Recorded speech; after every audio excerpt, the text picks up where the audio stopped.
স্বাগত বৈশাখী টেলিভিশনের নিয়মিত আয়োজন ইস্পাহানি মির্জাপুর জিরো আওয়ারে। আপনাদের সাথে আছি আমি জুনায়েদ তালুকদার। দর্শক, এই অনুষ্ঠানে আমরা সমসাময়িক বিভিন্ন বিষয় নিয়ে আলোচনা করে থাকি। আমরা আজকের আলোচনার বিষয় নির্ধারণ করেছি গণহত্যার বিচার ও আওয়ামী লীগ। এই বিষয় নিয়ে কথা বলার জন্য স্টুডিওতে আমার সঙ্গে দুজন অতিথি উপস্থিত আছেন। প্রথমেই তাদের সঙ্গে পরিচয় করিয়ে দিতে চাই। আমার সঙ্গে আছেন জনাব Shibbir Mahmud, chairman Diganta media corporation. এবং আরও আছেন লেফটেন্যান্ট কর্নেল অবসরপ্রাপ্ত Helal Uddin Ahmed, PSC, vice chairman AB party. আপনাদের দুজনকে স্বাগত জানাচ্ছি আমাদের আজকের আয়োজনে। ধন্যবাদ। দর্শক, মূল আয়োজনে যাওয়ার আগে আজকের বৈশাখী টেলিভিশনের প্রধান প্রধান শিরোনামগুলো একটু দেখে আসতে চাই। জুলাই গণহত্যায় শেখ হাসিনা, কামাল ও সাবেক আইজিপি মামুনের বিরুদ্ধে ট্রাইব্যুনালে প্রতিবেদন দাখিল। আওয়ামী লীগের নিবন্ধন স্থগিত করেছে ইসি। আওয়ামী লীগ নিষিদ্ধের সিদ্ধান্ত দেশ বিদেশে প্রশংসিত, মন্তব্য প্রেস সচিবের। মুক্তিযুদ্ধে গণহত্যায় সহযোগীদের রাজনৈতিক অবস্থান জানতে চায় এনসিপি। পরস্পরকে দোষারোপ না করে স্বাস্থ্য ব্যবস্থার উন্নতি করতে বললেন প্রধান উপদেষ্টা। আগের সব ভুলে চিকিৎসকদের নিবেদিত হয়ে কাজ করার আহ্বান। আব্দুল হামিদের ঘটনা ঢাকতে নাটক করছে সরকার, মন্তব্য মির্জা আব্বাসের। আওয়ামী লীগ জাতীয় পার্টি নিবন্ধন বাতিলের দাবি গণ অধিকার পরিষদের। এবং দেশে প্রবাসী আয় রেকর্ড, 11 মে পর্যন্ত এক অর্থ বছরে রেমিটেন্স এসেছে $2,500 কোটি বেশি। আগের বছরের তুলনায় প্রবৃদ্ধি 28%। দর্শক, আমরা শিরোনামগুলো শুনছিলাম। আমাদের এই অনুষ্ঠানটি বৈশাখী টেলিভিশনের ইউটিউব এবং ফেসবুক পেজে সরাসরি সম্প্রচারিত হচ্ছে। আপনারা সংযুক্ত থেকে আমাদেরকে মতামত জানাতে পারেন। আমরা আজকের আলোচনা শুরু করতে চাই। প্রথমে শুরু করব জনাব শিব্বির মাহমুদ, আপনাকে দিয়ে। আজকে মানবতা বিরোধী অপরাধের 5টি অভিযোগ এনে 3 জনের বিরুদ্ধে আদালতে তদন্ত প্রতিবেদন দাখিল করেছে আন্তর্জাতিক অপরাধ ট্রাইব্যুনাল। সেখানে সাবেক প্রধানমন্ত্রী শেখ হাসিনা এবং স্বরাষ্ট্রমন্ত্রী আসাদুজ্জামান খান কামাল এবং সাবেক আইজিপি চৌধুরী আব্দুল আল মামুনের বিরুদ্ধে অভিযোগ আনা হয়েছে। এই বিচার প্রক্রিয়া শুরু হলো, কেমন মনে হচ্ছে এই বিচার প্রক্রিয়াকে?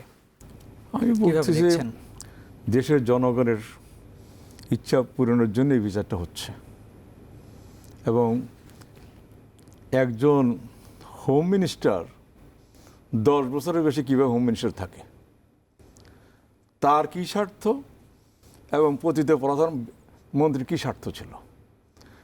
দেশের জনগণকে এক্সপ্লয়েট করার জন্যই তারা নানাভাবে আইজিপি বদলিয়েছে, কিন্তু তাদের প্রোগ্রাম ঠিক রেখেছে। সেই প্রোগ্রামের অর্ডার দিতেন পতিত সরকারের প্রধানমন্ত্রী এবং পালন করতেন স্বরাষ্ট্রমন্ত্রী, এবং মাঠে সেইটা প্রতিপালন করতেন আইজিপি। আপনি যদি খেয়াল রাখেন যে সাতক্ষীরাতে প্রথম যখন পাখির মতো গুলি করছে মাঠের মধ্যে, এখন আমার ছবি ভাষা আমার চোখে, একজন পুলিশ কিভাবে মানুষকে এইভাবে তাক করে গুলি করতে পারে? হ্যাঁ, ফাঁকা আওয়াজ করছে শুনছি, রাবার বুলেট ছুটতে পারে, রাবার বুলেট দিয়েছে। যুদ্ধের সময় তো মানুষ কত ফাঁকা আওয়াজ করে। এখানে তো যুদ্ধ ছিল না, ছত্রভঙ্গ করার জন্য করেছে, কিন্তু গুলি করেছে। 14 সালের কথা, তাহলে 10 বছর করছে, 10 বছর এই কাজটাই করেছে। যখন যেই আইজি চলে গেছে, আরেকজন তার মতো নিয়ে আসছে আইনা, ওই কাজগুলো তারা দুজনে মিলে করেছে। না হয় একজন হোম মিনিস্টার 10 বছর কিভাবে থাকে?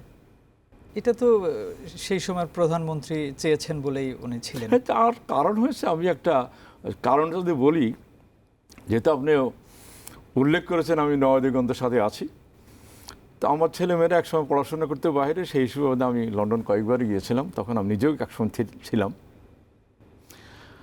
বিবিসির থেকে যিনি নিউজ পড়তেন যুদ্ধের সময়, মরহুম সিরাজুর রহমান, উনি 80-র দশকে একটা লেখায় লিখেছিলেন যে ওনার ইন্টারভিউ করার সময়, মানে পতিত প্রধানমন্ত্রীর ইন্টারভিউর সময় যখন ফাঁক পেয়েছে, জিজ্ঞাসা করছেন আপনি তো পলিটিক্স পছন্দ করেন না, তাহলে পলিটিক্সে আসেন কেন? বলছে আসছি আমি আমার বাবার হত্যার প্রতিশোধ নেওয়ার জন্য আসছি। তাহলে কি দাঁড়ালো? বিবিসির সেরা যখন পরে আমার সব পরিচয় হয়েছে, উনি এইসব কথা বলছেন, বাক্য বলেছেন এবং লেখাও লিখেছেন। কেউ বলে 15 বছর, কেউ বলে 17 বছর, হয়তো প্রথম দিকে এরকম করতে পারেনি, কিন্তু গত 10 বছর পরের শেষের 10 বছর প্রতিশোধই নিয়েছেন। সাধারণ মানুষকে হত্যা করেছেন, গুম করেছেন এবং তাক লাগিয়ে গুলি করেছেন। একজন প্রধানমন্ত্রী, আমি শুনেছি স্বৈরাচাররা খুবই নাকি বুদ্ধিমান হয়, বুদ্ধিমান হওয়ার পরে তার মেলা বুদ্ধি থাকে এবং যখন সে ক্ষমতা পায় তখন মানুষের কথা ভুলে যায়, সেবার কথা ভুলে যায়, তখন তার ক্ষমতা কুক্ষিগত করার জন্যই সে স্বৈরাচার হয়ে যায়। সেটার বড় ডেফিনেশন শেখ হাসিনা, যার জন্যই এত লোক মারা গেছে। আমাদের লেখা পড়া, ব্যবসা বাণিজ্য, কোনোদিন শুনছেন আপনি বাংলাদেশ ব্যাংক থেকে ডলার চুরি করে? কোনোদিন শুনছেন ভোল্টের থেকে ডলার নিয়ে বিদেশে যেতে? উনি নিজে করেছে আর অন্য হচ্ছে ইনস্টিটিউশন কাজে অন্যদের করার সাহায্য করেছে, উৎসাহিত করেছে। আপনি যদি দেখেন লেখাপড়ার জন্য প্রথম সভাপতি ছিল নাহিদ সাহেব, পরে দীপুমণি আসছে, আমাদের লেখাপড়ার কি অবস্থা করছে। কিছুদিন আগে সোহেল তাজ একটা ইন্টারভিউতে বলেছিলেন যে, সোহেল তাজকে সাবেক প্রধানমন্ত্রী, পতিত সরকারের প্রধানমন্ত্রী বলেছিলেন যে তোমরা দু হাতে কামাও, কামাও মানে টাকা কামাও, দু হাতে তোমরা টাকা কামাতে থাকো, পরে কাজে লাগবে। আপনার এখানে এতগুলো প্রিন্টিং প্রেস থাকতে, এত কোম্পানি থাকতে, বিদেশি, আমাদের দেশের, আমরা যদি নিজের ব্যবসায়ী, আমাদের দেশের ব্যবসায়ীরা সবসময় ভালো জিনিস আনে, স্পেশালি জাপান থেকে আনে, ইউরোপ থেকে আনে, ইভেন সেকেন্ড হ্যান্ড অথবা নতুন সবাই আনে। তো এত কোম্পানি থাকতে আমাদের কাজটা ইন্ডিয়াতে যাই কেমনে? তাহলে উনি প্রতিশোধ নিচ্ছে। উনি বাংলাদেশ ব্যাংকে ধ্বংস করছে, ব্যাংকগুলো ধ্বংস করছে বিভিন্ন প্রতিষ্ঠানের মাধ্যমে, তাহলে সব কাজগুলো হচ্ছে প্রতিশোধমূলক। এখন আমার একটা জিনিস, এখানে তিনজনকে আনছেন, ভেরি গুড, আলহামদুলিল্লাহ, করতেছেন, ভালো কথা। আমি মনে করি যে প্রথম একজনকে দিয়ে শুরু করা উচিত ছিল, শুরু করে তাকে শাস্তি দিয়ে অন্যগুলো প্রসেস থাকে পালানো উচিত। আপনি যখনই তিনজন আনবেন, তিনজন টানবে, বিচার বিভাগের উপর ছেড়ে দেন, ওনারা আশা করি আমরা ভালো বিচার পাবো। কিন্তু আরও তীক্ষ্ণভাবে ওদের বিরুদ্ধে কেস করা উচিত। যে 70 বছর মানুষকে খুন করছে, গুম করছে, প্রশাসন করছে, লুট করছে, ব্যবসা করতে দেয়নি, তার বিচার একবার হবে নাকি? 1000 বার হওয়া উচিত তার বিচার। ধন্যবাদ আপনাকে। আপনার কাছে একই প্রশ্ন একটু রাখতে চাই যে, এই যে উনি বললেন একবার কেন, 1000 বার বিচার হওয়া উচিত সাবেক পতিত প্রধানমন্ত্রীর। এখন তো বিচার কার্যক্রম শুরু হলো এবং এ মাসের মধ্যেই বিচারের মূল কার্যক্রম শুরু হবে। আপনি কিভাবে দেখছেন, আপনার মতো করে যদি একটু বলেন। ধন্যবাদ। অ্যাকচুয়ালি আমি আমাদের শিববীর ভাইয়ের সাথে আমার সুর মিলাতে বাধ্য, এবং এখানে কোনো দ্বিমত করার কোনো স্কোপ নাই। এবং পতিত সরকারের প্রধানমন্ত্রী যিনি ছিলেন, উনি যে কাজগুলি করেছেন, এটা কিন্তু উনি কিন্তু শুরু করেন নাই, এটা কিন্তু আরও আগেই শুরু করে গেছেন ওনার পিতা করে গেছেন। আপনি যদি আরও একটি ইতিহাস পিছনে যান, তাহলে আপনি দেখবেন যে এই প্রথাটা কিন্তু 71-এর পরের থেকে অন্যান্য এরকম কিলিংস দিয়ে এবং এরকম হত্যা করে কিন্তু ওনারা শুরু করেছিলেন, এবং আলটিমেটলি একদলীয় শাসন বাকশাল কায়েম করেছিলেন। এবং ওনারই মেয়ে এসে এটাকে আবার প্রথম ধাপে, উনি প্রথম 5 বছর এটাকে খুব একটা গোছাতে পারেন নাই, কিন্তু পরের 10 বছর উনি যা করার সেটা তো আর আমরা এটা বলে শেষ করতে পারবো না। এবং বিচার শুধু, যেটা ভাই বললেন যে একবার না, এটা 1000 বার করলেও বোধহয় আমাদের কষ্টটা মিটবে না, মানুষের জনগণের কষ্ট মিটবে না। এটা হলো একটা। আরেকটা হলো যে উনি কিন্তু আসলে প্রতিশোধও নিয়েছেন এবং ভারতকে এটা প্রতিদানও দিয়েছেন। যেহেতু ভারত ওনাকে পালছে, ওনাকে কিন্তু এই স্বৈরাচার করে মানসিক ট্রিটমেন্টটা দিয়ে তৈরি করেছে কিন্তু ওখানেই, যে 6 বছর যিনি ভারতে ছিলেন, ওখানে ওনাকে এই কীভাবে মানুষ হত্যা করতে হবে, কিভাবে জনগণকে আরও কষ্ট দিতে হবে, সেই জিনিসগুলির শিক্ষাই উনি নিয়েছেন। ওনার ব্রেন ওয়াশ করেছে, আমি বলবো একটা মগজ ধোলাই যেটাকে বাংলায় বলা হয়, এটা করেছে। এবং তারপরে প্রস্তুত করে ওনাকে একটা পদ্ধতির মাধ্যমে দেশে ঢুকিয়েছে। এবং ভাইয়ের সাথে আমি একমত, উনি এসেছিলেনই আমাদেরকে কষ্ট দেওয়ার জন্য, প্রতিশোধ নেওয়ার জন্য। এবং এটা তো উনি বলেছেন, এটা তো অন দ্য রেকর্ড, এটা কোনো বানানো কোনো কথা না।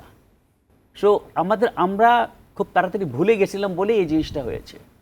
এবং আমার মনে হয় যে আমাদের আরও এটা অনেক বছর এখন মনে রাখতে হবে, যাতে করে এ ধরনের ভুল যেন আমাদের পরবর্তী জেনারেশনসরা না করে। আমাদেরও করা উচিত না, আমরা একটু করেছিলাম নিশ্চয়ই, আমাদের জেনারেশন তো ভুগেছি। আবার এখন আমাদের যারা জেন জি, যারা এখন পথের মধ্যে কাজ করছেন, যারা এই দেশটাকে আবার নতুন পথে এনে এবং সেকেন্ড রিপাবলিক গঠন করার চেষ্টা করছেন, আমার মনে হয় দে আর অন দ্য রাইট ট্র্যাক, এবং আমাদেরকে সবাইকে মিলে ওনাদেরকে সাহায্য করা উচিত। এবং এই যে বিচার কার্যটা এখন সেকেন্ড ট্রাইব্যুনালও ইনশাল্লাহ হয়ে যাচ্ছে, হয়ে গেছেই অলরেডি। হ্যাঁ, গঠিত এটা আরো হয়েছে। কার্যক্রম শুরু হলে এই তিনটা কমই আরো দু একটা আরো বেশি করে করলে আরো তাড়াতাড়ি হবে, এবং তাড়াতাড়ি আমরা এটার ফলাফল খুব তাড়াতাড়ি চাই। এখানে আন্তর্জাতিক অপরাধ ট্রাইব্যুনালের পিপি বলেছেন, প্রধান প্রসিকিউটর উনি বলেছেন যে একটা আন্তর্জাতিক মানের বিচার হতে হলে সময়ের ব্যাপার, এটা তাড়াহুড়া করে আসলে করার সুযোগ নেই, তাহলে হয়তো মান ভালো হবে না এবং বিশ্বের কাছে এটা গ্রহণযোগ্য হবে না। সেজন্য সময়ের কথা উনি বলেছেন, সময় নিয়ে করার জন্য যে সময়টা লাগবে দিতে হবে। অনেকেই কি একটু আমরা হারি আপ করার জন্য বলছি কিনা? দেখেন, আইন নিজের গতিতেই চলবে, সেটাই স্বাভাবিক, কিন্তু আইনের প্রয়োগটা তাড়াতাড়ি করা যেতে পারে যেহেতু প্রমাণাদি আছে। যদি আমাদের অন্যান্য কেসে বিদেশে অনেকগুলি আমরা ইতিহাস দেখি যে সেখানে সময় লেগেছে। কেন সময় লেগেছে? কারণ ছিল যে সেখানে কিন্তু প্রমাণাদির অভাব ছিল। আর এবার তো এটা জাতিসংঘ থেকেই তদন্ত করা হয়েছে এবং exactly things are ready, just go ahead and prosecute and do the justice.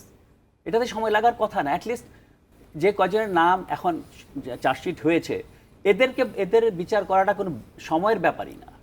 Because I think যে আমি মনে করি যে ওনাদের বিচারটা খুব তাড়াতাড়ি করা সম্ভব।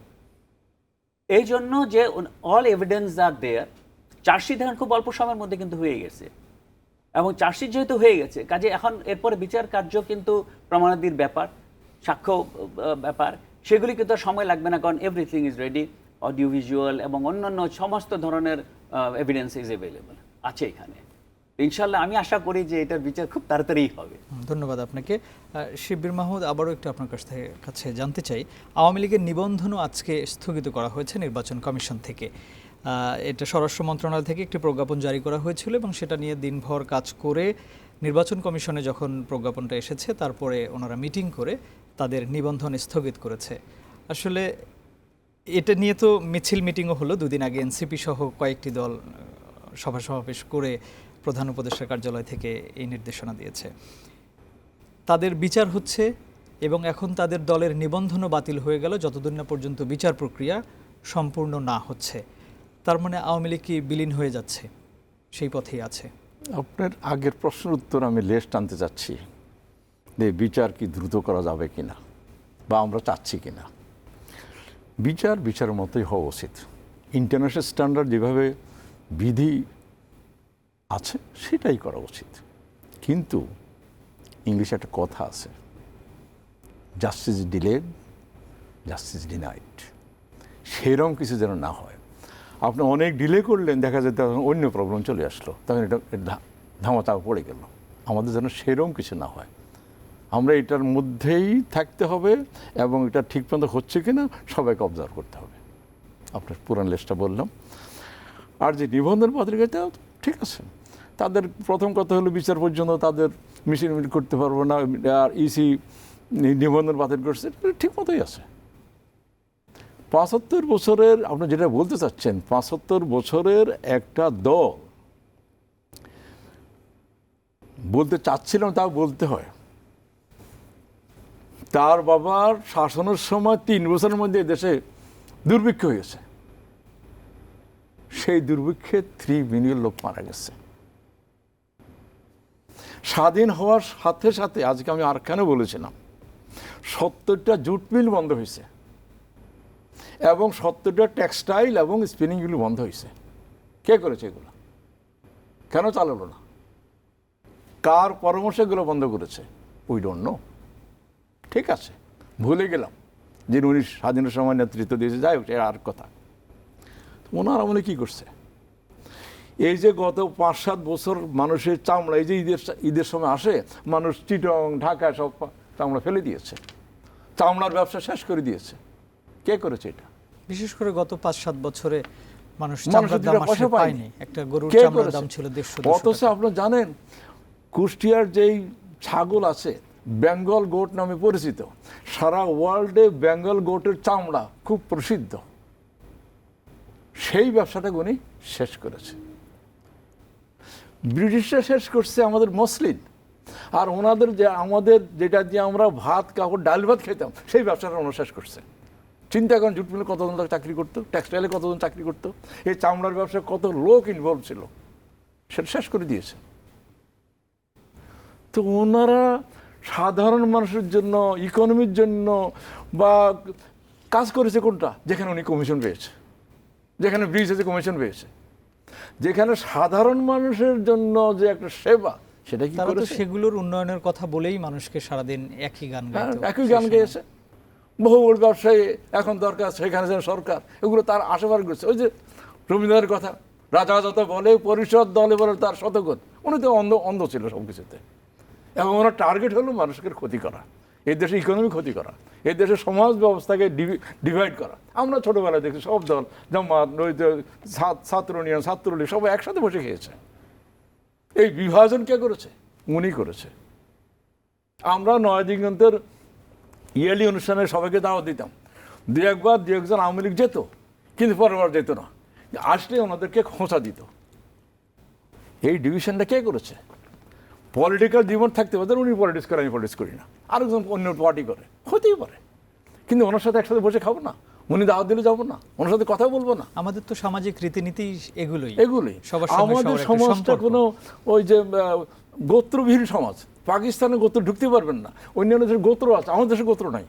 আমাদের ডিফারেন্স মৌলিকের পরিচিতিটা তো এখানেই আমাদের। এই জন্য তো আরবরা এখানে আসছে, ফ্রেঞ্চের লোকেরা আসছে, পর্তুগিজরা আসছে, ব্রিটিশরা আসছে, কাকে বাদ দেন? ইভেন আমার ছোটবেলা আমরা দেখছি সৌদি আরব থেকে লোক আসছে, ইরান থেকে লোক আসছে, আফগানিস্তানের লোক আসতো।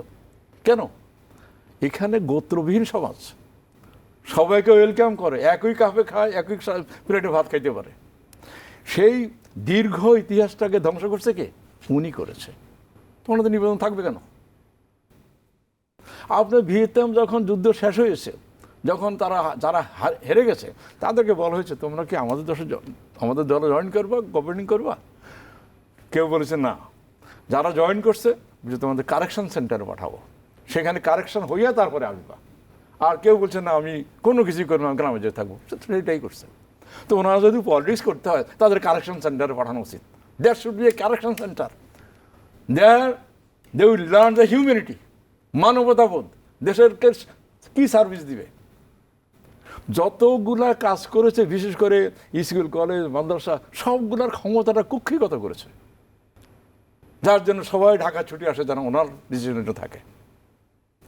ওনার পিয়ন 400 কোটি বানায়, মজা করে আবার উনি নিজেই বলেছে। কেন?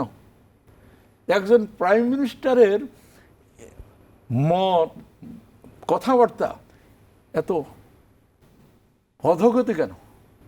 মেঘনাথ বধে মাইকেল মধুসূদন সেটাই মনে পড়ে, হে পৃথিব্য বর্বরতা কেন শিখিলে, গতি যার নিচু সহ নিচে দুর্গতি। ওনার গতি নিচের দিকে, ওনার গতি হচ্ছে দেশকে ধ্বংস করা, ওনার গতি হলো প্রতিবেশীকে প্রভু বানা। তার নিবন্ধন কেন থাকবে? ধন্যবাদ। আমরা একই বিষয়ে একটু লেফটেন্যান্ট কর্নেল অবসরপ্রাপ্ত হেলাল উদ্দিন আহমেদ আপনার কাছেও প্রশ্ন রাখতে চাই যে এই যে নিবন্ধন বাতিল করা হলো, আওয়ামী লীগের কোনো যুবলীগ, ছাত্রলীগ বা যা ছাত্রলীগ আগেই নিষিদ্ধ করা হয়েছে, এবং যারাই আছে তাদের ভাতৃপ্রতিম সংগঠনগুলো কেউই কোনো মিছিল, মিটিং বা অনলাইনেও কোনো প্রোগ্রাম করতে পারবে না এবং সেটা কেউ দেখাবে না। এখন অনেকেই আবার এই অনলাইন ফেসবুকে এবং ইউটিউবে বিভিন্ন মাধ্যমে বলছেন বা বলার চেষ্টা করছেন ঘুরে ফিরে যে নিবন্ধন কেন বাতিল করতে হবে, আওয়ামী লীগ আছে যেভাবে আছে থাকুক, বিচার হবে, হোক, যখন হওয়ার হবে, এত পুরাতন একটি রাজনৈতিক দল, তাদের কেন নিবন্ধন বাতিল করতে হবে? দেখেন, নিবন্ধনের জন্য তো একটা নিয়ম আছে, এবং সেই নিয়মগুলি যদি মেনে না থাকে আওয়ামী লীগ বা তার অঙ্গ সংগঠনগুলি, তাহলে পরে তো তাদের নিবন্ধন বাতিলটা খুবই একেবারে, আমি বলবো এটা ফার্জে কাফায়া।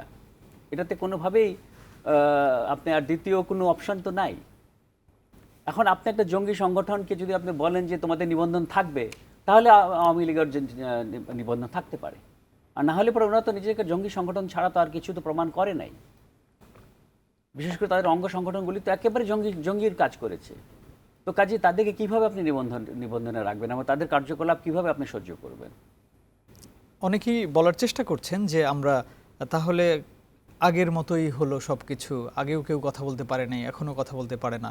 সেটা না, কারণ মানুষ তো কথা বলতে পারছে, ফেসবুকে তো তার এই মতামতটা দিতে পারছে যেটা আগে কখনো পারে নাই। এই যে বলছে সবাই যে কেন আমরা আওয়ামী লীগকে কেন নিষিদ্ধ করা হবে, এই প্রশ্নটাও তো রাখতে পারছে, এটাও তো একটা বড় ব্যাপার। এই যে প্রশ্নটা করতে পারছে, পারছে। এর আগে কি পেরেছি? আমি নিজেকে সেই প্রশ্ন করি, প্রশ্নটাই আমি আমি কি করলাম। পেরেছি? আমি পারি নাই। আমি অনেক কিছু বলতে গিয়ে বলতে পারি নাই। আমি জানতাম যেটা আমি যদি আজকে বলি, আজকে রাত্রেই আমাকে উঠিয়ে নিয়ে যাবে। বিভিন্ন আমি সংস্থা ক্যান্টনমেন্টে থেকে থেকে তারপরেও আমি ভয় ছিলাম। আমরা ভয় ছিলাম, আমরা তো কোনো কথা বলতে পারি নাই। এখন তো এই যে মানুষ যে কথা বলতে পারতেছে, আমি বলবো যে 24-এর এই আমাদের গণ আন্দোলনের পরে অ্যাটলিস্ট পক্ষে বিপক্ষের সবাই কিন্তু কথাটা বলতে পারতেছে। কেউ তাকে উঠায় নিয়ে যাচ্ছে না, কেউ তাকে গ্যাগিং করছে না, কেউ তাকে আয়নাঘরে পাঠাচ্ছে না, কেউ তাকে উঠিয়ে নিয়ে আপনার সিকিউরিটি ফোর্সেসের বা সিকিউরিটি এজেন্সিজের ঘরে নিয়ে বন্ধ করে তালা দিয়ে রাখছে না। কাজে এই স্বাধীনতাটা তো আমরা পেয়েছি।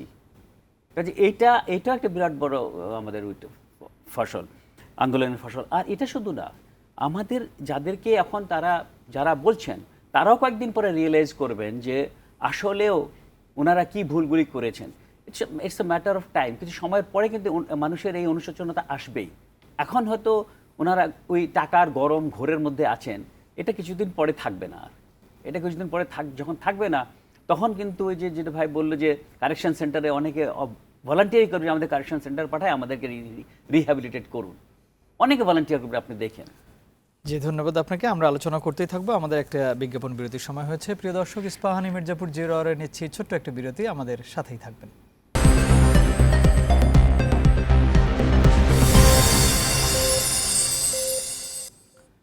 আবারও স্বাগত ইস্পাহানি মির্জাপুর 0 আওয়ারে। প্রিয় দর্শক, আমরা কথা বলছিলাম গণহত্যার বিচার ও আওয়ামী লীগ এই বিষয় নিয়ে। এখন আমরা আবারও মূল আলোচনায় যাব। এই মুহূর্তে কথা বলবো শিববীর মাহমুদ। আবারও আপনার কাছে আসতে চাই। আজকে মির্জা আব্বাস একটি অনুষ্ঠানে বলেছেন যে এই সরকারকে বিশ্বাস করা যাচ্ছে না, কঠিন হয়ে যাচ্ছে, এবং এই সরকার বিভিন্নভাবে বিএনপিকে একটু অন্যভাবে বিচার করছে বলে উনি মনে করছেন, এবং বলছেন যে এই শাহবাগে এখন যে মিছিল মিটিং হচ্ছে এগুলো একটা নাটক, এগুলো করার কোনো প্রয়োজন ছিল না। আর এগুলো করানো হয়েছে সাধারণত সাবেক রাষ্ট্রপতি আব্দুল হামিদের দেশত্যাগের বিষয়টিকে আড়াল করার জন্য। নিশ্চয়ই শুনেছেন আপনি। পলিটিশিয়ান হিসাবে উনি এটা প্রশ্ন রাখতেই পারেন যে একজন এক্স প্রেসিডেন্ট সবার অলক্ষ্যে দেশ ত্যাগ করে চলে যাবেন, বা শাহবাগেরা আগ হইতে কেন বলেনি, ঠিক এই সময় কেন আসলো, এটা প্রশ্ন থাকতে পারে। আমি যারা সিনিয়র পলিটিশিয়ান তাদেরকে স্মরণ করিয়ে দিতে চাই, শুনেছি বিএনপির একটা থিঙ্ক ট্যাঙ্ক আছে। আমি মনে করি ওই থিঙ্ক ট্যাঙ্কের মাধ্যমে এই লিস্টটাই সরকারের ধরে দেওয়া উচিত ছিল, এরা যেন দেশ ত্যাগ না করতে পারে। আমরা দেখেন শাহবাগের মবটা শুনে পরে সবাই এটা নড়াচড়া দেয়, দৌড়াদৌড়ি করে, ওকে সাসপেন্ড করে, ওকে বাদ দেয়, ও করেনি, ও করছে, ব্লেম গেম হচ্ছে। কিন্তু আপনি একবার চিন্তা করেন, আমাদের এই আন্দোলনের 1 বছর পূর্তি হবে আগামী জুলাই আগস্টে। আমাদের ছেলেরা যদি শাহবাগে থাকে, একটা মেসেজ চলে যাচ্ছে যে এই দেশে লেখাপড়া হচ্ছে না। কুয়েটে বহুদিন বন্ধ ছিল, আজকে আরেকটা দেখলাম যে বরিশাল ইউনিভার্সিটির, সেখানেও বিভিন্ন নিয়ে আসতেছে। এখন এই মবের জন্য, মবটা করার পরে যে সরকার শুনে, তাহলে এটা বহির্বিশ্বে একটা ব্যাড মেসেজ যাচ্ছে আমি মনে করি। এবং আমাদের 17-18 কোটি লোকের কর্মসংস্থান, 1.5 কোটি লোক বাইরে থাকে, 1.25 কোটির মতো লোক কাগজপত্র নিয়ে, পাসপোর্ট নিয়ে থাকে বিদেশে।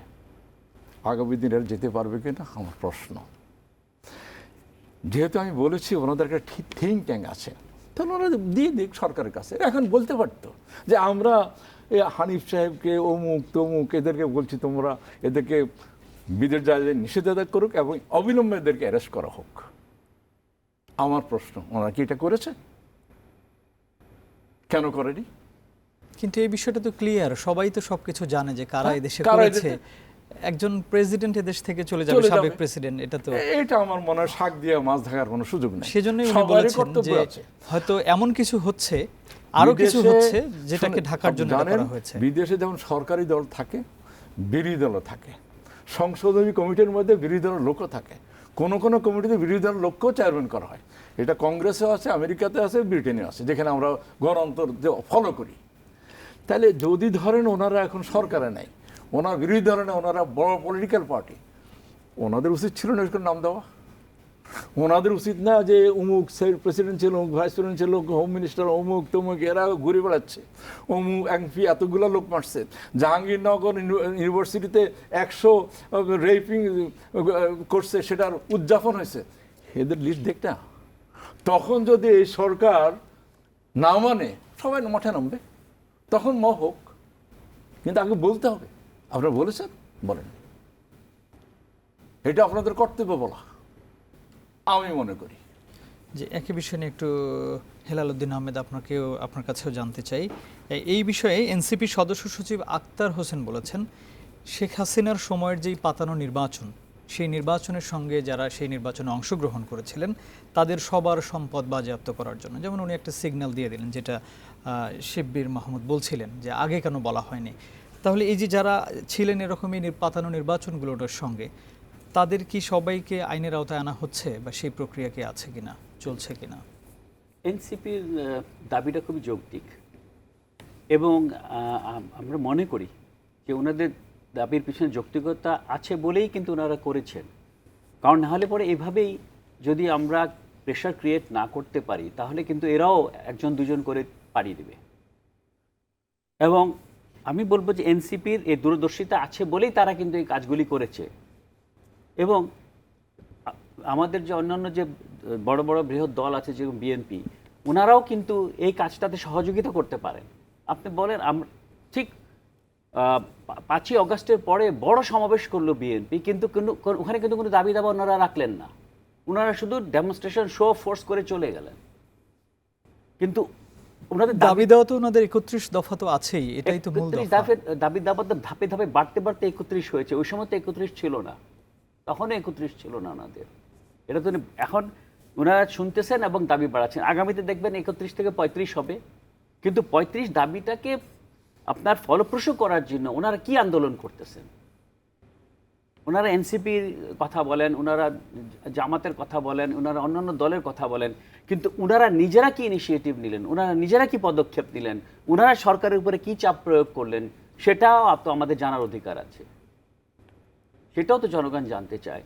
এনসিপির এই কাজগুলি যদি করে থাকে, তারা যদি, যেহেতু যাদের কথা বলছে, আমার মনে হয় যে যারা দেশের মঙ্গল চায় তাদের উচিত এনসিপিকে এই সকল জায়গার মধ্যে আরও সহায়তা করা, এবং প্রয়োজন হলে ওনাদের নিজেদের যে থিঙ্ক ট্যাঙ্ক আছে, যেটা আমরাও জানি, ওই থিঙ্ক ট্যাঙ্ককে আরও ওনারা কাজে লাগিয়ে আরও অন্যান্য আরও সেক্টরে যে সকল জায়গায় এই ধরনের কাজ করা দরকার, তাদেরকে আটকানো দরকার, তাদের পাসপোর্ট বাজেয়াপ্ত করা দরকার, তাদের সম্পত্তি বাজেয়াপ্ত করা দরকার, তাদের উপর নজরদারি বাড়ানো দরকার, প্রয়োজন হলে অ্যারেস্ট করা দরকার, সেগুলি তালিকা ওনারও দিতে পারেন। জি, আমি এই রিলেটেডে আরেকটি প্রশ্ন জনাব শিব্বির মাহমুদ আপনার কাছেই করতে চাই। আজকে গণ অধিকার পরিষদের নুরুল হক নূর, উনি আজকে নির্বাচন কমিশনে গিয়ে প্রধান নির্বাচন কমিশনারের সঙ্গে বৈঠক করেছেন, এবং সেখানে উনি বলেছেন আওয়ামী লীগের সাথে সাথে জাতীয় পার্টির নিবন্ধনও বাতিল করা উচিত, কারণ এই গত 15 বছরে আওয়ামী লীগকে একটানা শুধুমাত্র জাতীয় পার্টি বড় সাপোর্ট দিয়েছে। সেজন্যই উনি বলছেন জাতীয় পার্টির নিবন্ধন এবং জাতীয় পার্টির চেয়ারম্যান GM কাদেরকে গ্রেফতার করার জন্য। এই বিষয়ে একটু আপনার কাছ থেকে জানতে চাই। দেখেন, সরকারের কাজ, আইনমন্ত্রী অথবা স্বরাষ্ট্রমন্ত্রীর কাজ ওনাদের গ্রেফতার করবে, গ্রেফতার করে শ্বশুরবাড়িতে নেবে, না ওনাদের 5 স্টার রাখবে, দ্যাট ইজ দেয়ার ডিসিশন। কিন্তু আপনি যদি ইতিহাস পর্যালোচনা করেন, মরহুম প্রেসিডেন্ট এরশাদ সাহেবের সাথে লং ড্রাইভে কে গিয়েছে বলেন?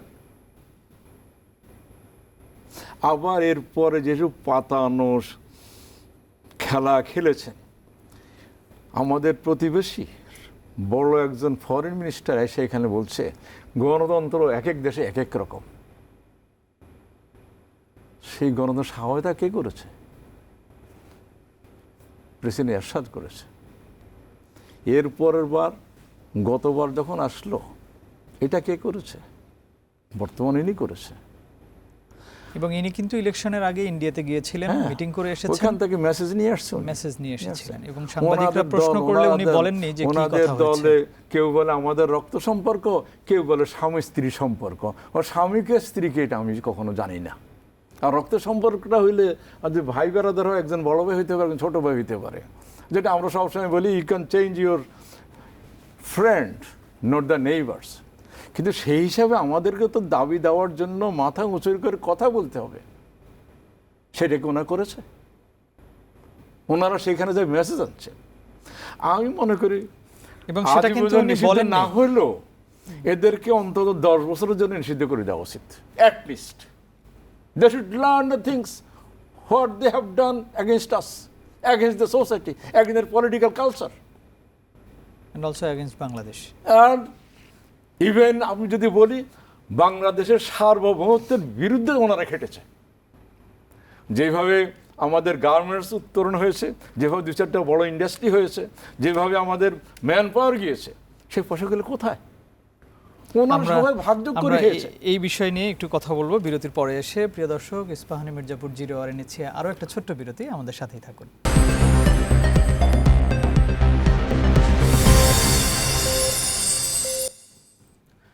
আবারও স্বাগত ইস্পাহানি মির্জাপুর জিরো আওয়ারে। প্রিয় দর্শক, এই অনুষ্ঠানটি আমাদের বৈশাখী টেলিভিশনের ইউটিউব চ্যানেল এবং ফেসবুক পেজে সরাসরি সম্প্রচারিত হচ্ছে। আপনারা সংযুক্ত থেকে আপনাদের মতামত জানাতে পারেন।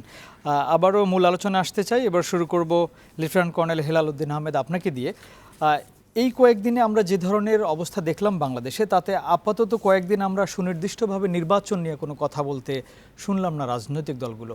আমরা এখন দেখলাম একজন আরেকজনের অ্যাগেনস্টে কথা বলছে, এই যে দেশ থেকে লোকজন পালিয়ে যাচ্ছে সেগুলো নিয়ে কথা বলছে। নির্বাচন নিয়ে কি ভাবছেন, বা আসলে নির্বাচনের কি অবস্থা? আপনার এবি পার্টির মতামত জানতে চাই। দেখেন, একজন আরেকজনের বিরুদ্ধে কথা বলা মানে হলো নির্বাচনের জন্য প্রস্তুতি নিচ্ছে। আচ্ছা, তো সবাই মানসিকভাবে প্রস্তুত তার পজিশন থেকে। এবং এবি পার্টির পজিশন, আমি বলবো যে যেহেতু আমরা একটা পলিটিক্যাল পার্টি, ইলেকশন তো আমাদের আলটিমেট এম এইটাই। কিন্তু আমরা কি ইলেকশন যেই অবস্থায় আগে হয়েছিল 2024-এ সেই পরিস্থিতিতে ইলেকশন করব, না কিছু পরিবর্তিত পরিস্থিতিতে করব? সেটা হলো আমাদের জন্য সবচেয়ে মানে প্রয়োজনীয় বিষয় চিন্তা করার। এবং আমার মনে হয় যে কিছু সংস্কার, যেটা অ্যাটলিস্ট ইলেকশন নির্বাচন নিয়ে আপনাদের সংশয় আছে কিনা? কারণ অনেকেই তো নির্বাচন তাড়াতাড়ি বলছেন, যে নির্বাচন দেওয়ার জন্য প্রধান উপদেষ্টা বলেছেন এই ডিসেম্বর থেকে 26শে জুনের মধ্যে নির্বাচন হবে। যদি ওনারা সংস্কার করতে পারেন তাহলে তো ওয়েল অ্যান্ড গুড, এটা তো আমরাও সাধুবাদ জানাই। ওনারা যদি ডিসেম্বর থেকে জুনের মধ্যে বা মার্চের মধ্যে করতে পারেন, এর থেকে বেটার তো আর কোনো মানে সলিউশন হতেই পারে না। This is a good road map. আমরা কিন্তু এই রোড ম্যাপকে সমর্থন জানিয়েছি। কিন্তু কথা হলো যে এই রোড ম্যাপটা কি ফলো করতে পারবে কি, বা কমপ্লিট করতে পারবে কি না এই টাইম ফ্রেমের মধ্যে, এই জিনিসটা হলো খুব ইম্পর্টেন্ট। আমাদেরকে উদ্বিগ্ন করে তুলছে এই জায়গাটা। আমরা সরকারকে বারংবারই বলছি যে আপনারা ইলেকশনের জন্য প্রস্তুতি নিতে হয়, যদি ইলেকশন আমরা করতে হয় তাহলে কিন্তু কিছু আমাদের ওটা পরিবর্তন করতেই হবে কিছু কিছু জায়গায়। ওই জায়গাগুলি আমরা ইমিডিয়েটলি কেন কাজ করছি না? যেরকম আমরা আগেও বলেছি, কিছু গভর্নমেন্ট অর্ডারের মাধ্যমেই করা যায়, কিছু প্রজ্ঞাপনের মাধ্যমে করা যায়, কিছু গেজেট করে করা যায়, কিছু কোর্টের মাধ্যমে করা যায়। ধাপে ধাপে করে ফেলুক। সবগুলি নিয়ে 16টা আপনার সলিউশন নিয়ে বসে থাকলে তো হবে না।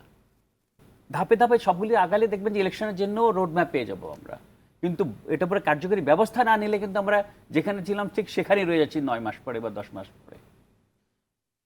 কমিশনগুলো গঠন হয়েছে, সেগুলো নিয়ে কাজ হচ্ছে, এখনো কমিশনগুলো কথা বলছে বিভিন্ন সময়। নির্বাচনে একই প্রশ্ন আপনার কাছেও, নির্বাচন নিয়ে জানতে চাই। আমি বলতেছি যে দেখেন, যারা আমাদের উপদেষ্টা, আমাদের প্রধান উপদেষ্টার ব্যাপারে কারো দ্বিমত নেই। উনি গুণী মানুষ, সারা দুনিয়া ওনাকে চেনে। উনি যে কোনো সময় যে কোনো লোককে ফোন করতে পারে। এরকম একজন নেতা আগামী 100 বছর আসবে কিনা আমার সন্দেহ আছে। কিন্তু আমরা দেখছি অনেকেই আছে এখানে প্রতিটি সরকারের বেনিফিট নিয়েছে, তারাও উপদেষ্টা হয়েছে। আর বেশি দিন থাকলে হয় কি, আমি একটা এক্সাম্পল দিই আপনাকে। আমি দেশে আমার ফ্যামিলির থেকে ডিগ্রি কলেজ করেছে। এখন প্রতিটি সরকার সবকে ঢাকা কেন্দ্রিক করে ফেলছে। মাউসির মাধ্যমে কলেজের টিচার, প্রিন্সিপাল, ওকে নিয়োগ, পরীক্ষা দিয়ে তাদের এন্ট্রি করা, এসব করেছে। একটা কলেজের টিচার পাইতে হলে 6 মাস 1 বছর পর্যন্ত অপেক্ষা করতে হয়। চিঠি লেখে, চিঠির উত্তর দেয় না, আজ ফেলে রাখে, কাল আসে না। তাহলে এই যে এতগুলো ডিগ্রি কলেজ আছে, এতগুলো কলেজ আছে, যেগুলো দিয়ে দেশের মানুষ শিক্ষিত হচ্ছে, দেশের ছেলেরা শিক্ষিত, মেয়েরা শিক্ষিত হচ্ছে। ওদের পড়ায় গ্রামে কোনোদিন গ্রাজুয়েট পাওয়া যায় না মেয়েদের মধ্যে, তাদেরকে এখন পাওয়া যাচ্ছে। তাহলে এই সিস্টেমে যদি আপনি নিয়োগ পদ্ধতি দেরি করে দেন, তাহলে তো আমাদের শিক্ষা পিছিয়ে যাবে, অনেক পিছিয়ে যাবে, পুরো শিক্ষা প্রতিষ্ঠানগুলো ধ্বংস হয়ে যাবে। কিন্তু এখানে ইলেকশনের দরকার আছে। কোনটা আগে করবেন, কোনটা পরে করবেন, এটা রাজনৈতিক ব্যাপার, আমাদের এটা ব্যাপার না।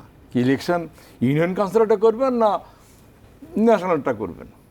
কিন্তু ইলেকশন না করলে এই যে প্রতিনিয়ত মানুষের ট্রেড লাইসেন্স লাগে, বিদেশে যাওয়ার সময় সার্টিফিকেট লাগে। বিএনপি ছাড়া বাকি যে স্টেক হোল্ডাররা আছেন নির্বাচনের, তারা সবাই বলছেন যে আগে স্থানীয় সরকার নির্বাচনটা হওয়া উচিত। ওটা ওনারা ডিসিশন করবে। কিন্তু আমি মনে করি দেশে ন্যাশনাল ইলেকশন তারপর বা আগে এই ইউনিয়ন ইলেকশন হতে, কারণ কাজগুলো স্লত গতিতে চলছে। একটা 1 বছর 1.5 বছর লাগে এক কলেজের শিক্ষক নিয়োগ করতে। কেন এনেছে ঢাকা শহরের শিক্ষক নিয়োগ করার জন্য? হ্যাঁ, 2-1 জন অন্যায় করছে, 2-1 জনের পয়সা নিয়ে হয়তো 2-1 জন টিচার নিয়েছে, সবাই তো খারাপ না। আপনি ওই পার মধ্যে ফোড়া হয়েছে যেন পা কাটি ফেলবেন? পা চিকিৎসা করবেন আগে। যে এরকম চিফ জাস্টিস খায়রুল সাহেব ওই কেয়ারটেকারে ধ্বংস করে দেশটা ধ্বংস করে গেছে। সে কেয়ারটেকারে তো আমরা 3টে ইলেকশন পাইছি।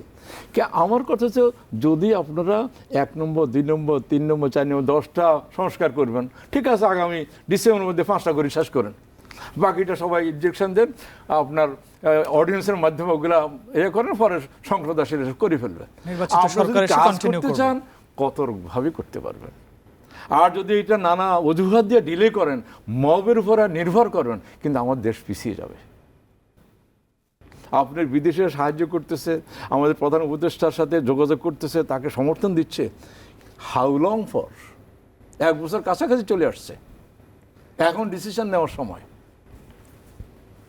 ধন্যবাদ আপনাকে। এবার আমি একটু অন্য বিষয় নিয়ে কথা বলতে চাই। আমাদের আসলে দেশ এবং অর্থনীতি ঠিক রাখতে গেলে আমরা দুটো বিষয়ের উপরে খুবই নির্ভরশীল। একটা হচ্ছে আমাদের বৈদেশিক মুদ্রা রেমিটেন্স, যেটা আসে বিদেশ থেকে, এবং আমাদের যে গার্মেন্টস আমরা রপ্তানি করি সেখান থেকে যে প্রবাসী সেখান থেকে যে রেমিটেন্স আসে, সেগুলো ডলার আসে।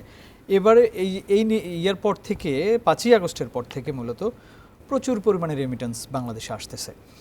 সেখানে এই গত অর্থ বছরের জুলাই থেকে 11ই মে পর্যন্ত রেমিটেন্স এসেছে 25.45 বিলিয়ন বা 2560 কোটি মার্কিন ডলার। এই এত টাকা আসতেছে বাংলাদেশে, এবং এটা কন্টিনিউ থাকবে বলে অনেকে বিশ্বাস করেন, যেহেতু এই সময় বাংলাদেশের যে গভর্নমেন্ট এখন এক্সিস্ট করতেছে সবাই পছন্দ করছেন, এই জন্যই বলছেন যে অনেকে বেশি পরিমাণে বাংলাদেশে টাকা পাঠাচ্ছেন। আমি একটু লেফটেন্যান্ট কর্নেল হেলাল উদ্দিন আহমেদ আপনার কাছেই জানতে চাই, এই যে রেমিটেন্স আসতেছে, আমরা কি প্রবাসীদের জন্য ভালো কিছু করতে পারছে কিনা? আসলে এখনও এয়ারপোর্টে গেলে কিন্তু প্রবাসীরা খুব বেশি সুযোগ সুবিধা যে পাবেন তা না, যদিও প্রধান উপদেষ্টা এর আগে কিছু সুযোগ সুবিধার উদ্বোধন করেছেন, কিন্তু সেগুলো ভালোভাবে অ্যাপ্লাই হচ্ছে না সেখানে। আমাদের এখন যতক্ষণ পর্যন্ত সুপারভিশন থাকে ততক্ষণ পর্যন্ত কিন্তু কাজটা ভালোই থাকে। আমরা কিন্তু মাঝখানে এয়ারপোর্টে গিয়ে দেখেছিলাম যে না, খুব ভালো ব্যবহার হচ্ছে, কিন্তু কয়েকদিন পরে আবার আমরা রিভার্ট ব্যাক করি, এবং এটা কিন্তু হলো তদারকির অভাবে। তদারকির অভাব থাকাতে আমাদের রেমিটেন্স যোদ্ধারা যারা দেশে ফেরত আসছেন তারা আপনার এই হ্যারাসমেন্টের শিকার হচ্ছেন। এবং এটা যদি সরকার তদারক করতে চায় ঠিকমতো, তাহলে কিন্তু এটা কিন্তু ওনার সুবিধাটা পেতে পারেন। এবং রেমিটেন্স কিন্তু এখন ব্যাংকের মাধ্যমে আসতেছে ম্যাক্সিমাম, এখন কিন্তু হ্যাঁ, এখন আমাদের ব্যাংকের মাধ্যমে আসছে, কাজে এই জন্য কিন্তু সরকার কিন্তু লাভবান হচ্ছে। কিন্তু আপনার কথার সাথে আমি একমত যে যেখানে তারা যখন এয়ারপোর্টে আসছেন অথবা যাচ্ছেন, তখন কিন্তু ওনাদেরকে যেই সুবিধাটা দেওয়া উচিত বা যার যে সম্মানটা তাদেরকে দেওয়া উচিত সেটা দেওয়া হচ্ছে না। কয়েকদিন পরপরই সরকার বা আমাদের উপদেষ্টারা এখানে ব্যক্তিগত গিয়ে বা এটাকে কিছুটা গিয়ে ঠিকঠাক করে দিয়ে আসেন, কিন্তু আবার কয়েকদিন পরে এটা আবার পুরানো অবস্থায় চলে যাচ্ছে। তার মানে হলো এটা একটা যেটা করা হচ্ছে, এটা সুপারফিশিয়াল কাজগুলি করা হচ্ছে। এখানে যারা কাজগুলি করবেন তাদেরকে দায়বদ্ধতার মধ্যে আনা হচ্ছে না, তাদেরকে শুধু উপর থেকে চাপ দেওয়াতে তখন করছেন, যখন চাপটা সরে যাচ্ছে তখন আবার পুরানো অবস্থায় ওনারা চলে যাচ্ছেন। কাজে এখানে কিন্তু আমাদের একটা আমূল পরিবর্তনই আনতে হবে এই সিস্টেমের মধ্যে, যে ওনারা, এবং আমার মনে হয় যে ওনাদের জন্য আলাদা চ্যানেলই করে দেওয়া উচিত একদম, যে ওরা যেরকম গ্রিন চ্যানেল দিয়ে লোকজন যায়, সেরকম আমাদের রেমিটেন্স যোদ্ধারাও আসবেন, এসে তারা তাদের চ্যানেলের মাধ্যমে চলে যাবে। তখন কিন্তু আমরা নর্মাল যে আমাদের যারা যাত্রী এবং ওনারা যারা আসতেছেন আমাদের যোদ্ধারা, তাদের মধ্যে পার্থক্যটা আমরা বুঝতে পারবো, এবং তখন কিন্তু যারা ওখানে কাজ করছেন তারা কিন্তু দায়বদ্ধতার মধ্যে থাকবেন। কারণ এখন রেমিটেন্স যোদ্ধার সাথে তো নর্মাল প্যাসেঞ্জারও আসতেছে, কাজে ওনারা ওটার মধ্যে পড়ে যাচ্ছেন। So why not we make আমাদের আলাদা একটা প্যাসেজ তাদের জন্য করে দিই, সেই 4টা বুথ আমরা তাদের জন্যই করে দিই, এবং তারা ওই গ্রিন চ্যানেলদের মতো এসে তাদের লাগেজ চেক করায়, প্রয়োজন হলে করবেন, হলে করবে না, করে দিয়ে ওনাকে প্রিভিলেজ পথে বের করে দিলে, কারণ ওরা যদি আমাদের দেশের জন্য ওরা ভিআইপি। জি, ভিআইপি, সেটাই। ধন্যবাদ আপনাকে। আমি একটু শিববীর মাহমুদ আপনার কাছে একই প্রশ্ন রাখতে চাই। এই যে রেমিটেন্স আসতেছে, এত ডলার আসতেছে, টাকা আসতেছে, তাহলে এটা তো দেশ লাভবান হচ্ছে, আর আমরা তো যেখানে লাভ হয় সেখানেই আমরা বেশি মনোযোগ বৃদ্ধি করি আমাদের। তাহলে এত রেমিটেন্স আসার পরেও আমরা প্রবাসীদের জন্য কেন আমাদের মনোযোগ বৃদ্ধি করছি না? আমাদের প্রবাসীরা যখন বিদেশ থেকে আসেন তখন হয়রানির শিকার, যখন যাচ্ছেন তখন হয়রানির শিকার, যদি পাসপোর্ট রিনিউ করতে হয় সেখানে হয়রানির শিকার, বিভিন্নভাবে হয়রানির শিকার। আমরা এটাতে খুব গুরুত্ব দিচ্ছি না কেন, বা কি করা যেতে পারে? আপনার কোনো সাজেশন আছে কিনা? Thank you. আমার নিজে অনেক ভুগছি। তো আপনার যে রিমিটেন্সের আগে দিয়ে একটা প্রশ্ন নিজে বলে নিজে উত্তর দিতে চাচ্ছি। মালয়েশিয়া যখন বিপদে পড়েছে, আইএমএফ থেকে লোন নেয়নি, ওয়ার্ল্ড ব্যাংক থেকেও নিল ওইটুকু আমি জানি না, কিন্তু আইএমএফ সব নিষেধ করছে। তাদের ইকোনমি আবার ঘুরে দাঁড়িয়েছে।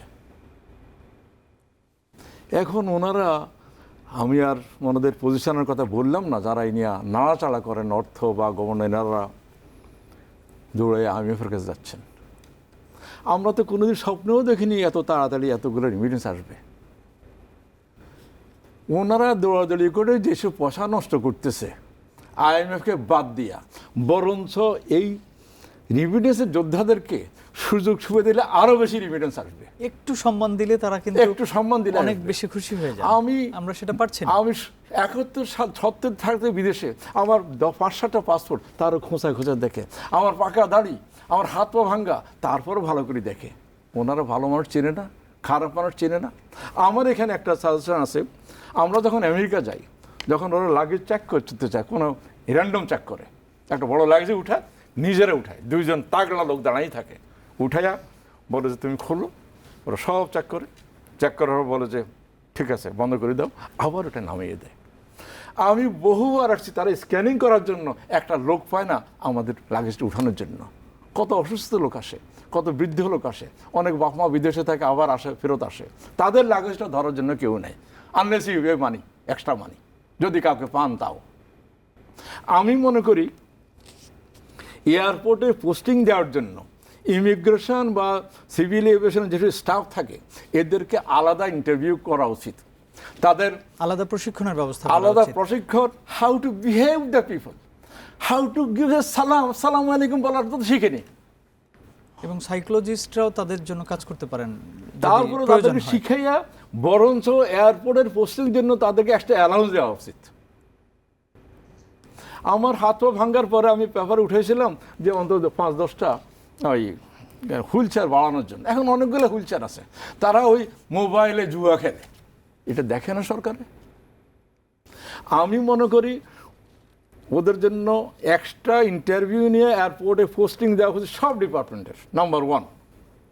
আর আমার ভাইজান যেটা বলেছেন কর্নেল সাহেব, যে ঠিক আছে 2-1 যে খারাপ লোক আসে না, সেটা আমি চ্যালেঞ্জ করবো না, 2-4 জন খারাপ লোক আছে, হ্যাঁ জি, সময় একটু কম, একটু তাদেরকে স্ক্যানিং করে দিয়ে পাঠান। আমাদের দুর্ভাগ্য, বিদেশে গেলে আমাদের স্ক্যানিং করা আর এখানে ধরে রাখে, আমাদের জন্য কোনো গ্রিন লাইন নেই। আপনাদের দুজনকে অসংখ্য ধন্যবাদ স্টুডিওতে এসে আমাদেরকে সময় দেওয়ার জন্য। প্রিয় দর্শক, আমরাও আসলে আশা করি যে রেমিটেন্স যোদ্ধা যারা এত পরিমাণে রেমিটেন্স আমাদের দেশে পাঠাচ্ছেন, দেশের উন্নয়নের জন্য পাঠাচ্ছেন, কাজ করার জন্য পাঠাচ্ছেন, আমরা সবাই তাদের প্রতি সহানুভূতিশীল হব। আমরা যখন তারা বিদেশ থেকে আসবে বা যাবে, আমরা যারা এয়ারপোর্টে কাজ করি বা আমাদের সঙ্গে যারা থাকেন, আমরা চেষ্টা করব যে তাদেরকে ভালোভাবে সুযোগ সুবিধা সাপোর্টগুলো দেওয়ার জন্য। এই ছিল আমাদের আজকের আয়োজন। আগামী অনুষ্ঠানে আবারও অন্য কোনো অতিথি এবং অন্য কোনো বিষয় নিয়ে কথা হবে। সে পর্যন্ত ভালো থাকুন, বৈশাখী টেলিভিশন দেখতে থাকুন। শুভরাত্রি।